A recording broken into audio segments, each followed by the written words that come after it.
Manitoba Chief Justice Glenn Joyal often worked alongside Sinclair. He says Sinclair's legacy can be seen across Canada. And Justice Joyal joins us now. Good morning. Good morning, Emily. So how will you personally remember Justice Sinclair? Well, when I was reflecting on Murray's life and my interaction with Murray, I just sort of invoked four images that I think capture my experience with him. And every human being is multidimensional, so no one wants to be reduced to any one image. But I think these four, for me, capture Murray Sinclair. First of all, I see him, like so many, as a national figure, as in his national profile. I said yesterday when I spoke to a few journalists that he was an exemplary and historic figure who challenged and inspired a generation of Canadians, and his impact would be nothing short of monumental. I mean, he did nothing short of bringing the concept of reconciliation into the national consciousness. And that will be certainly one image that most Canadians most clearly have of Murray Sinclair.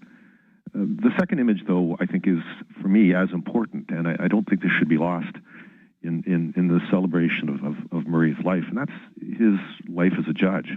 He was my colleague, both on the provincial court and in the court of then Queen's Bench.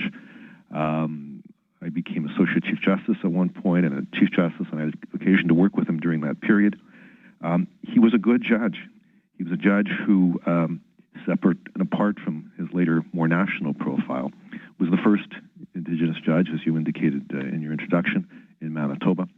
But he was also a judge who manifested in his judicial career the signs of what would come later. He, on a day-to-day basis, in a very tangible and concrete way, dispensed justice in a way that, in his own way, whether dealing with Indigenous litigants or accused persons, was mindful of this notion of reconciliation. He wanted to legitimate the institution, but he also wanted to dispense justice.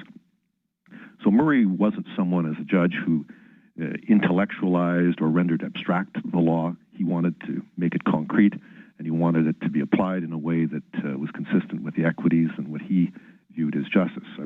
We didn't always agree on everything, no judges do, but there was never any doubt about what was animating and impassioning Murray when it came to acting upon his vision of justice.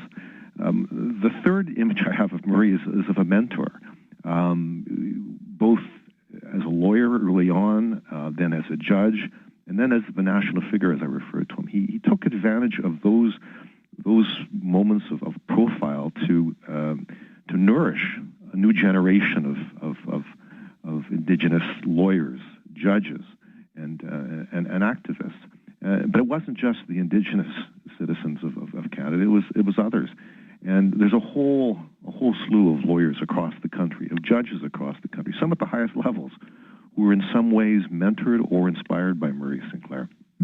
So one would be wrong to diminish or minimize his impact in that sense, because that really is, because of its future orientation, going to be an important part of his legacy. And finally, was as a proud father. I didn't know his family as well as some, but I certainly met his wife on many occasions. His son Nagan has done us the privilege of working on a committee, a reconciliation committee that we have in the court.